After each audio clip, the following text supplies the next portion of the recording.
Včeraj je vsako društvo naredilo projekte, ki si jih želimo izpeljati.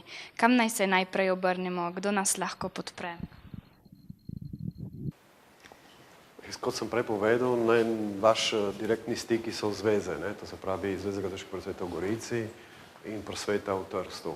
Lahko pa vsi skupaj, recimo lahko, če imate velike projekte pa strategijo, kako naprej, lahko tudi vsi skupaj lahko sedimo tudi za isto mizo.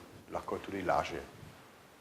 Torej, direktno po hierarhični poti, ampak se lahko tudi pokličemo, se usedemo in se pogovorimo. Ni noben problem. Zato recimo, če pošljete vabilo in vsem dvem zvezam in plus krovnim organizacijam, lahko tudi prije do enega tudi lažjega in tudi gotovo tudi hitrejšega postopka do izvedbe.